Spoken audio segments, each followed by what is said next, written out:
Judge dismisses Justin Baldoni's suit against Blake Lively and New York Times. A federal judge on Monday dismissed a lawsuit that the actor Justin Baldoni had filed against his former co-star Blake Lively and her husband, Ryan Reynolds, as well as the New York Times. The ruling, by Judge Louis J. Lyman of the U.S. District Court in Manhattan, is the latest twist in a star-studded legal battle over the making and marketing of the 2024 film It Ends With Us, and a major setback for Mr. Baldoni. The actor filed a $400 million lawsuit against Ms. Lively and Mr. Reynolds in January, accusing the Hollywood stars of trying to destroy his reputation by accusing him of sexual harassment and retaliation on the set of the film, which he directed and starred in. Mr.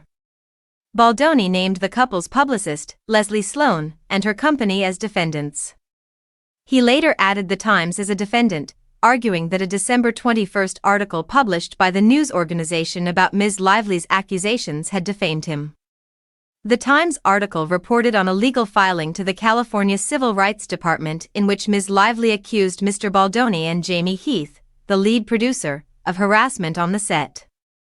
Ms. Lively said in her complaint, which also named the pair's company, Wayfarer Studios, that they had launched a retaliatory smear campaign against her after she complained, out of concern that those complaints would become public days later. Ms. Lively sued Mr. Baldoni. Her lawsuit is proceeding. The dispute between the two lead actors has absorbed Hollywood and made for constant tabloid fodder, far overshadowing the film at the center of it. Fans of both actors have pored over every detail in the lengthy competing lawsuits and shared their takes on social media. The legal back and forth even ensnared Taylor Swift, a friend of Ms. Lively's, who was subpoenaed by Mr. Baldoni's lawyers after he accused her of pressuring him to accept Ms. Lively's changes to the film's script. Mr. Baldoni included text messages in his complaint that appeared to show Ms. Lively referring to Ms. Swift as one of her dragons. The subpoena was withdrawn, and Ms. Swift's spokesperson has said she had no involvement in the film. Mr. Baldoni has denied any wrongdoing, and said in his complaint that Ms. Lively had used her grievances to try to wrest creative control of the film, which is based on a novel by Colleen Hoover and explores the challenges of escaping domestic abuse. He argued that the Times' article had deliberately taken some text messages sent between the parties out of context to bolster a fallacious narrative. Judge Lyman said in his ruling that Mr. Baldoni's suit had not adequately shown that Ms. Lively's demands that the studio add more safeguards before she returned to the set, or her refusal to promote the film unless she was given more creative control, amounted to wrongful extortion, as asserted by Mr. Baldoni. Mr. Baldoni's legal team had not shown that Ms. Lively had defamed him, the judge added, because the suit failed to claim that Ms. Lively had made any alleged defamatory comments outside of her Civil Rights Department complaint, which are covered by privilege.